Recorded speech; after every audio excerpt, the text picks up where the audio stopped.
Hello guys, ఎట్లున్నారు? So ఈ రోజు అయితే మన తేజ సజ్జ బర్త్డే అన్నమాట. So happy birthday to Teja సజ్జ అన్నమాట మన ఛానల్ తరపు నుంచి.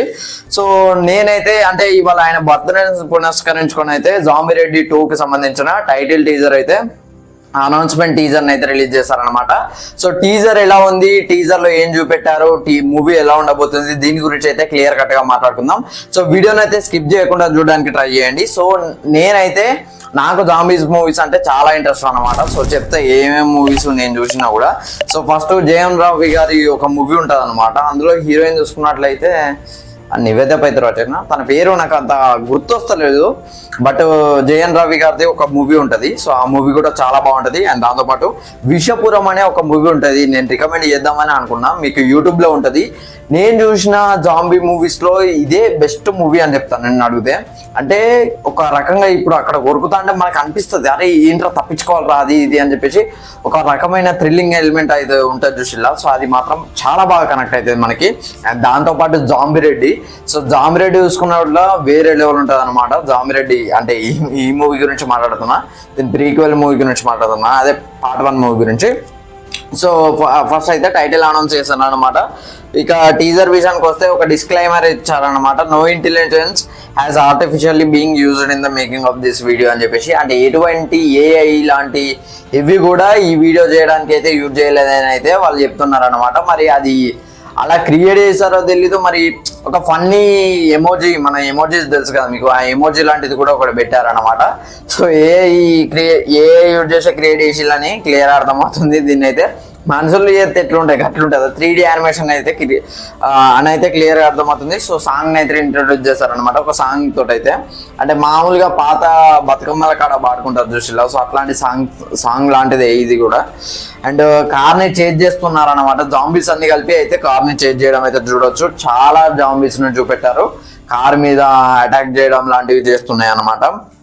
సో జాంబిరెడ్డి క్లైమాక్స్ లో చూసుకున్నట్లయితే ఆ జాంబీస్ కి అంటే ఊరందరికీ జాంబీలు, వాళ్ళందరూ జాంబీలుగా మారిపోతారు. సో ఒక గుడి ఉంటది. సో ఆ గుడి కోనేరులో దూకంగానే అంటే ఆ గుడి కోనేరు ఎవరి మీద అయితే పడుతుందో, జాంబీస్ మీద అయితే పడుతుందో, సో ఆ జాంబీస్ ఏమైతాయి అని అంటే వాటికి ఆ జబ్బు అనేది పోతుంది అనమాట. సో అది అలా పోయినట్టుగానైతే మనకి పార్ట్ 1 లో చూపెట్టారు, పార్ట్ 1 క్లైమాక్స్ లో. మరి దాన్ని కంటిన్యూ చేస్తారా లేకపోతే, ఎందుకంటే నాకు వచ్చిన డౌట్ ఏంటంటే ఇప్పుడు క్యాస్ట్ చూసుకున్నట్లయితే మన రియల్ స్టార్ ఉపేంద్ర అని చెప్పేసి ఉపేంద్ర గారిని తీసుకున్నారు. అండ్ దాంతోపాటు షానియా కపూర్ అని చెప్పేసి తనని తీసుకున్నారు. బట్ పాత చూసుకున్నట్లయితే మనకి ఆటో రామ్ ప్రసాద్ కాదు, ఆయన పేరు గెటప్ శ్రీని ఉంటాడు. అండ్ దాంతోపాటు దాక్షానగర్ కానీ ఉంటుంది. అండ్ దాంతోపాటు ఇంకో మెయిన్ హీరోయిన్ మర్చిపోయిన ఆనంది కూడా ఉంటుంది అనమాట. సో వీళ్ళందరి మధ్యలో ఉంటుంది అనమాట ఆ మూవీ. మరి దాన్ని కంటిన్యూ చేయడం అనేది చూడాలి. డైరెక్టర్ అయితే చేంజ్ అయ్యారు, బట్ అంటే కొత్త ఛాన్స్ ఇస్తారు కావచ్చు మేబీ. బట్ రైటర్ అయితే వన్ ఆఫ్ ది రైటర్ అనమాట. టోటల్ మూవీ రైటర్ అంటే కాదు కానీ 2-3 కలిసి రాసిల్లో. అందులో మెయిన్ అయితే ప్రశాంత్ వర్మ గారు అనమాట. సో అంటే ఆ క్లైమాక్స్ లో అది చూపెట్టారు కదా, బట్ ఇప్పుడు ఇలా అంటే ఈసారి నెక్స్ట్ లెవెల్ అని చెప్పేసి వాళ్ళు అయితే చెప్తున్నారు అనమాట. డెడ్ ఆర్ అలైవ్ అంటే బతుకుండడం లేదా చచ్చిపోవడం అని అయితే వాళ్ళు అయితే చూపెడుతున్నారు అనమాట. మ్యూజిక్ అయితే నాకు చాలా బాగా నచ్చిందండి. గౌరీ హరి గారు అనుకుంటా, సో గౌరవ్ హరి గారు, సో చాలా బాగా ఇచ్చారు మ్యూజిక్ అయితే. నాకు మాత్రం వేరే లెవెల్ అనిపించింది మ్యూజిక్ అయితే. అండ్ మూవీ అయితే ఇంకో లెవెల్ ఉండబోతుందని క్లియర్గా అర్థమవుతుంది. నా సజెషన్ ఏంటంటే తేజ సజ్జకి, సో ఇష్క్ అనే ఒక మూవీ తీసాడండి. అంతకుముందు ఓ బేబీ, సరే దాన్ని ఇష్టపెట్టండి. ఇష్క్ అనే ఒక మూవీ తీసాడు 2021లో, అద్భుతం వచ్చింది. అదే 2021లో జాంబిరెడ్డి వచ్చింది, అదే 2021లో.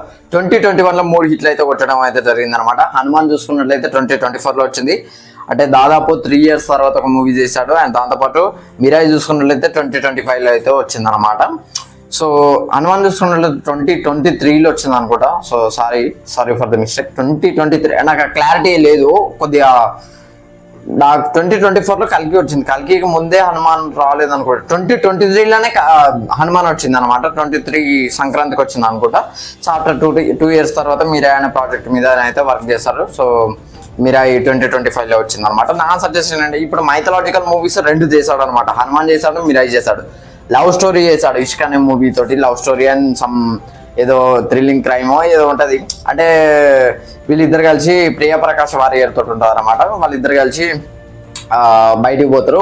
వాడు అంబులెన్స్ డ్రైవర్ వచ్చి నేనే పోలీసుని అని చెప్పేసి బెదిరించి తనతో అయితే మిస్బిహేవ్ చేస్తాడు, దాని నుంచి ఇలా బయటపడ్డాడు మన హీరో అనేది ఆ మూవీ అనమాట. సో అద్భుతం మూవీ కూడా వేరే లెవెల్ ఉంటుంది. అద్భుతము, జాంబిరెడ్డి ఇవి రెండు వేరే మూవీస్ అనమాట. ఇప్పుడు మళ్ళీ నెక్స్ట్ జాంబిరెడ్డి సీక్వెల్ తీస్తున్నాడు, జాంబిరెడ్డి 2 అని చెప్పేసి. సో మళ్ళీ అదే ఎలిమెంట్కి వెళ్ళిపోయాడు, జాంబిరెడ్డి జోనర్కి అయితే వెళ్ళిపోయాడు అనమాట.